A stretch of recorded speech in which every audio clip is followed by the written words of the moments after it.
ba itong daanan? Ako, mali pa ako ng dinaanan.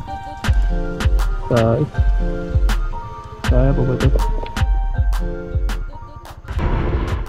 Good morning sa inyo mga tropang gala. It's your boy Jeff Geraldo Lacochero, and we're back for another video. Parang Coke TV yun. So it's me again and we're back for another video. Good morning, good morning. Medyo matagal-tagal tayong hindi nakapag-video, no? After nung North Loop, parang mga more than a month tayo hindi nakapag-video. But yeah, today we're back on the road. Gamit ulit natin to si Vigs, yung ating ADV 160, no? Siguro sa scenery, malalaman nyo na kung nasan ako. Sa mga puntahan malapit sa Manila.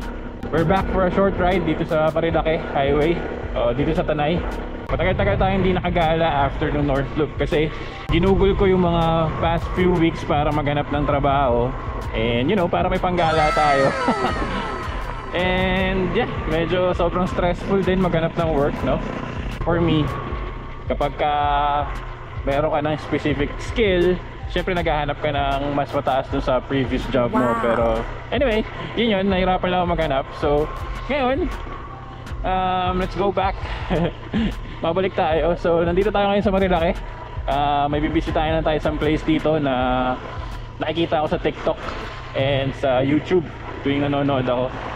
And gusto ko siya makita personally kasi syempre maganda siya sa video, maganda pag napapanood ko siya, maganda. Iba pa rin pag makikita mo ng sarili mong mata, diba? So yeah, papakita ko rin sa inyo. Samahan nyo ako today. Sabay-sabay natin explore tong lugar na to. So yeah, dito lang to paglagpas ng Martis M, yung dating pinuntahan natin para mag-almusal, no? So tara, let's go. Gumising ako ng 3:30 AM. Nagpe-prep na ako. Umalis ako ng bahay 10 minutes before 4. Sumabot ako dito ngayon mga 5:40 na. Sobrang chill ride lang ng ginawa ko.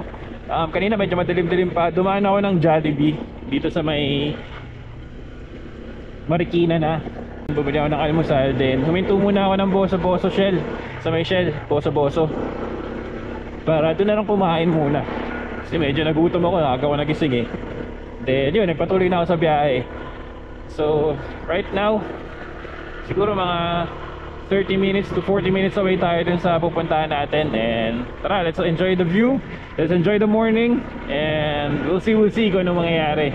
So tara, let's go. Good morning everyone.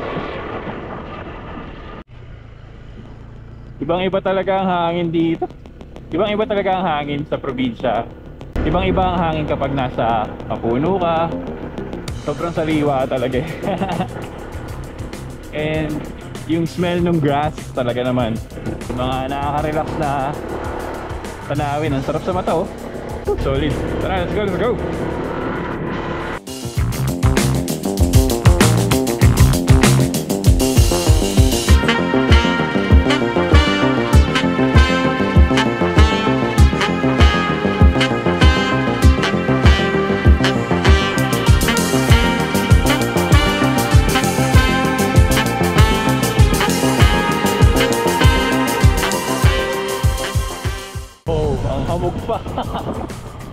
Mahamog pa oh.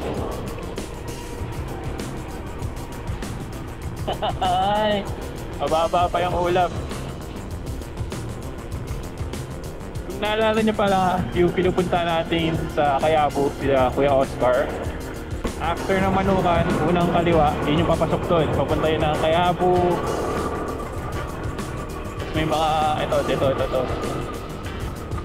Yan, papasok yan ng barangay Kayabo. So kung nagbabala kayo na umakyat ng bundok sa Aingat, Kayabo, Maynuba, or mag-camp, mag-moto camping, may mga camping site kasi doon bago sa jump off ng bundok ng Kayabo. So doon yung paliko nun. So after Manukan, unang kaliwa, pasok na kayo doon, yun na yung daan. Pero tayo, diretso pa tayo. So tara, let's go.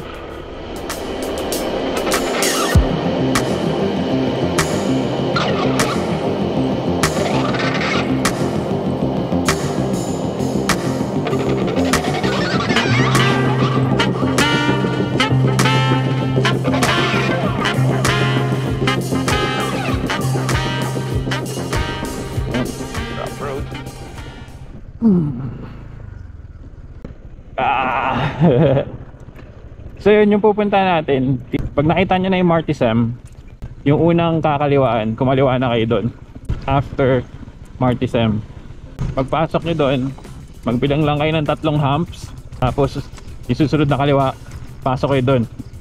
So yung papasok medyo sementado, pero pagdating nyo doon sa pangalawang kaliwaan, konti na lang yung sementado. Ito na yung madadaanan nyo, rough road na. Pero tignan nyo, ayun o, punong-puno nung, hindi ko alam kung kita sa camera pero maulap. So tara, ang pupunta natin today is yung Gulod or Tara sa Gulod. Dito to sa bandang dulo na itong daan na to eh. Mamaya medyo mas, alam ko mas grabe pa yung rough road, mas maputik. Pero hindi naman umulan, so sana kayanin at makapasok. So far, kaya pa naman itong dinadaanan, kaya ni Viggs. So, let's go. Medyo pababa yung daan. Gamit na gamit yung preno nyo dito, sigurado. Pababa yung daan. Napalaban na naman yung motor natin. Yeah! Yeah! Ayan, dito tayo pupunta sa Gulod and may mga signage naman. And dito yung daan. Uy, medyo mas mahirap to.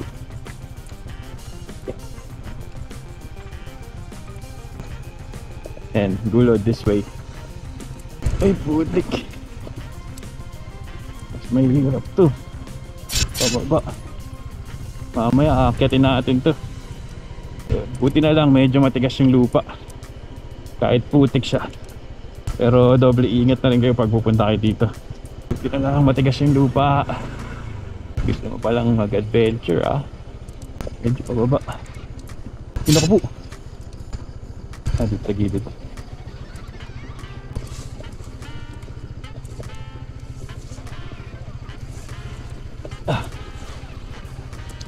Kaya ko ba itong daanan?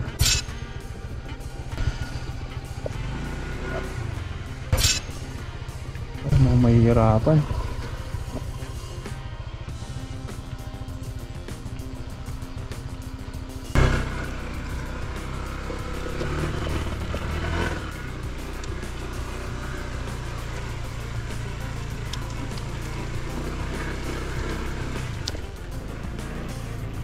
Ako po, mali pa ako ng dinaanan.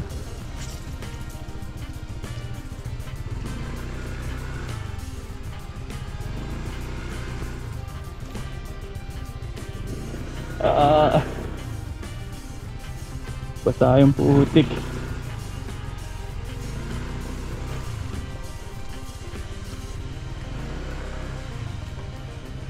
Kaya pa ba ito?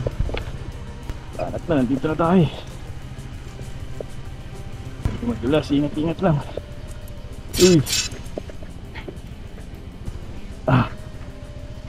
Whew.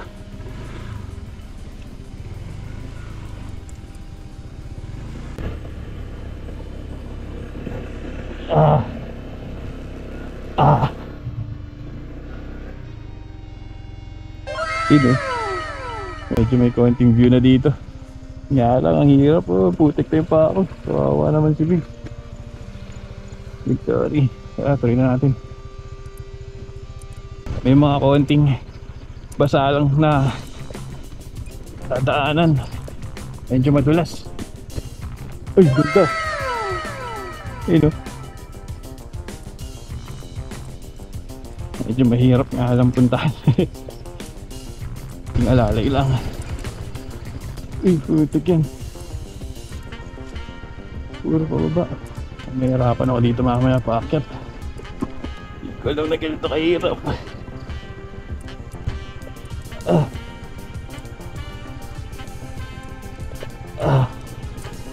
Ang ganda. Ganda na ng view dito. Diretso pa tayo.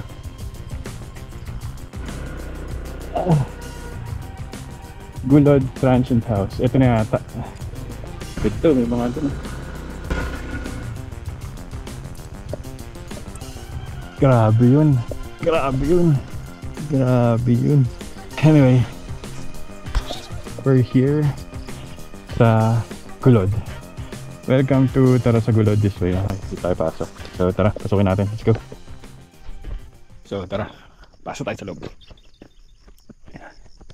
This way.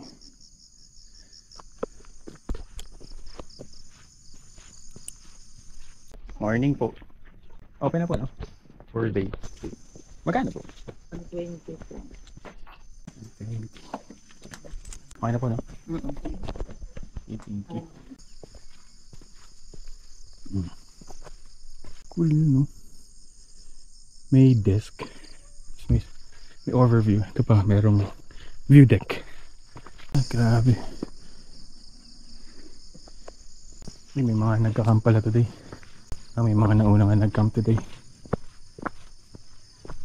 Mga cottages. Bonfire. Kahit dito lang pala pwede, no? TP house. May dalawang TP house. So, meron pa mga kubo dito. Grabe ang kapal ng ulap. Dahil sa view deck.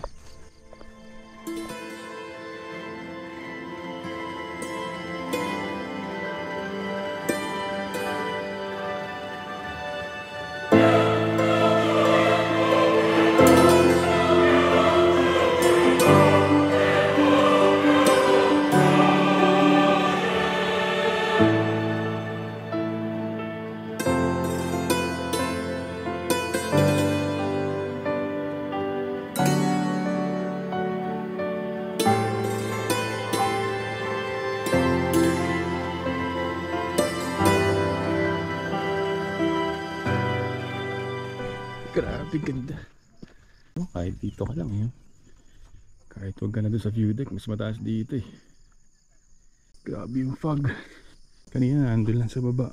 Ngayon umangat na dito eh, no? Hindi lang masyadong kita sa camera pero ma-fog na po yan. So ngayon tingnan natin ito isang view deck. Let's go. Jaco. Mukha ni Jaco.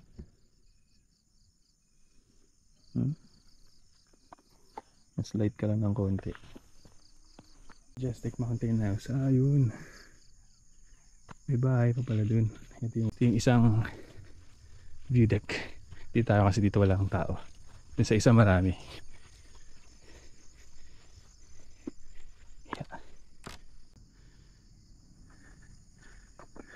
Naharangan kasi ng puno kaya gumawa sila ng isang view deck dun. Pero kita na rin. So yun, sobrang solid dito. I mean, kung naghahanap ka ng isang place na kung saan gusto mong mag-connect sa nature, Gulod is one of the best place. Yun nga, meron silang mga TP house, meron silang pang family na house na malalaki. And may mga, kung day tour ka naman, meron namang mga cottages. Sobrang solid. Pagpasok mo, may canteen. Di ko lang alam kung nag-ooperate na. Pero may canteen. Tapos doon na rin sa entrance, magbabayad nung entrance fee. Tapos meron din tindahan pala dito. So makakabili ka rin ng mga basic needs kung saan magbabayad ng entrance, tindahan yun. So doon sobrang solid. Ayan makikita mo. Grabe, may isa pang bahay doon na pang family. Yun yung sa kaninang pagpasok natin. Kasi ito pa yung isa. Then ito yung mga TP houses. So ito lang yung canteen. Tsaka yung entrance. Solid. Pwede ka rin mag-pitch ng tent. Meron mga pinatag na lupa. Ayan, alam ko, ayan o. Makakapag-pitch ka rin ng tent. Pero pwede rin doon. May mga nagtitent din doon. Sobrang solid. Pero kung ako, tent na lang ako.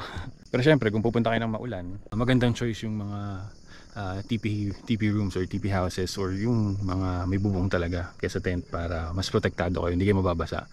Pero kung summer naman, tapos gusto mo talagang kumonek sa nature, tent talaga the best. At solid, malamig. Anong oras na? 7 na. Malamig pa. At grabe yung fog, ayan o. Ang kapal. Well, yung Sea of Clouds di naman guaranteed. Ngayon, buenas tayo, may nabutan tayo at makapal siya. At kumakapal na rin yung dito. Kanina wala yan eh. Kakaroon na rin. So sabi nila until 8 AM meron. But yeah, it was never guaranteed naman. Meron mga araw na wala talaga. But mapalad tayo, grabe. Hanggang dun na siya. Kanina wala yan dyan. Umangat na hanggang dun. If you want a place to relax, to connect with nature, Gulod is one of the best place. Nasa description na lang yung link ng Facebook nila. So mas maganda, dun na lang kayo mag-message para mas updated yung price. So right now, baba na ako. Hindi ko pa alam kung saan ako pupunta sunod. This is really to distress lang. Gusto ko lang talaga mag-ride, kating-kati ako mag-ride. Siguro maghanap ako ng kainan pababa or kapihan para magpahinga. Then baba na ako by lunchtime. Siguro nasa Manila na tayo. Depende. Tingnan natin. We'll see kung ano pa mangyayari. So, tara sa gulod. Sobrang solid. With a view of Sierra Madre Mountains. Yan. Papaikutan kayo ng bundok talaga. And medyo mahirap lang yung papunta ko. Nakamotor kayo. Medyo maputik yung pagpasok dito. But alam ko meron mga parking dun sa labas.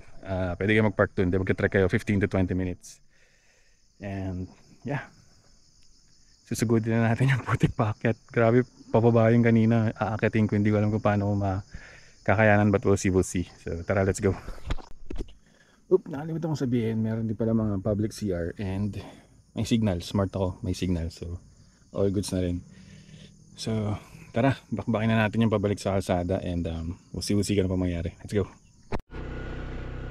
Woo! Grabe yun. Hindi na ako nakapag-video kasi nag-focus na ako sa daan. Grabe yung putik na daan, pero all worth it naman pagpunta mo dun sa gulod mismo. Napakaganda ng site. And talaga namang mapapalibutan ka ng Sierra Madre Mountains. Dumudulas-dulas yung likod ng motor, pero kayang-kaya. Medyo basa kasi yung papalapit na dun sa gulod, kaya medyo madulas na, kaya umi-skid yung likod ko. Pero kinaya naman. Kailangan lang talaga doble ingat and alalay and patience. Grabe. What an experience. So this is the first time na nag-solo ride ako kasama to si Biggs. And this is the first time na naputik kami ng malala. But all good. Woo! Let's go! So yun, malapit lang dun sa pinanggalingan natin. Malapit na sa Martisan. Nakita ko kapihan. Kita na ako mag-almusal. Pagkakain ulit. Dahil nag-burger na ako kanina. Kakain ulit. Bago bumaba, magkakape. So, tara, let's go. Magtitikit na yung sticker.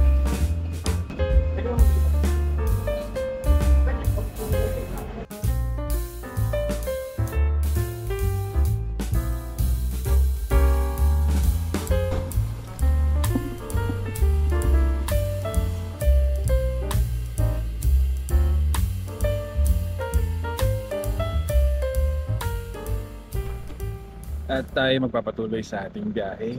Baka tumambay muna ako dito sa may Marilaki saglit. But manonood ng mga dumadaan or kung may namimitik, titignan natin sila. Alas 8 pa lang ng umaga, so tara. Tambay muna tayo. Let's go. Grabe. Buti na lang talaga merong Marilaki na malapit sa Manila. Kapag kailangan mo ng place na gusto mong mag-unwind or mag-distress or lumanghap ng sariwang hangin, sobrang lapit. 1.5 to 2 hours away from the city or Manila. Kung may kotse ka, may motor ka, napakadali, accessible. Sobrang dali lang puntahan. And the good thing about Marilaki, napakaraming pwedeng puntahan dito. Mga campsite, pwede ka rin mamundok, kumain, magkape, tumambay. Or kung on a budget ka, pwede ka namang humanap lang ng spot dito sa gilid. Dala ka sarili mong kape, pagkain, bili ka sa bakery sa papunta rito. Tambay ka. Tignan mo lang yung view. Manood ka ng mga dumadaan, manood ka ng mga namimitik. Tayong pwedeng trip dito. Plus, you get to see Sierra Madre. Sobrang solid. Ganto lang, chill ride. Grabe ganda.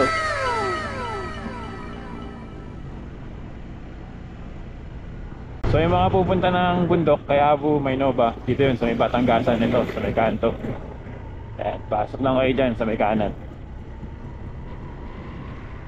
Yan. Pababa na yan ng Barangay Kayabu. Gusto nyo jump off ng Aingat, Maynova, Kayabu. Tapos forward lang kayo konti. Ito na yung Manukan. So kung magagaling kayo kay Infanta, kanan siya. Kung magagaling kayo ng Marikina, papunta rito, kaliwa. After lang ng Manukan ito. So chill lang tayo dito ngayon. Hanap ng tatambayan.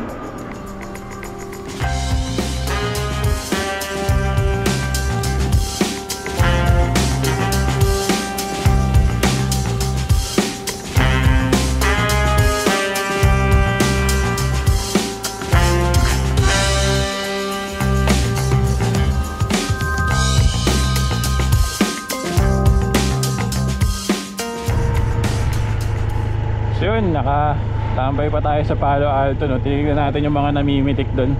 Wala lang, na-curious lang ako kasi madalas pag dumadaan ako dito, asindanan talaga, dinadaanan ko lang sila, post lang. Pero wala, nakakatuwa, ang tiyaga nila magantay doon para mamitik ng mga dumadaan.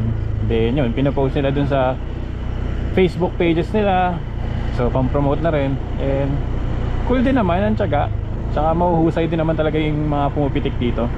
Iba dito na rin nagpa-practice, so yun. So it's 8:55, magna 9 na. Pababa na tayo ng Manila, no? The whole purpose of this solo ride is to distress lang. So yun nga, pababa na tayo ng Manila. So mga 1.5 hour na biyahe. Depende kung mata-traffic tayo sa may Aurora Boulevard. Yun, sobrang salamat kung abot ka hanggang dito. Salamat at sinamahan mo ako mag-distress today.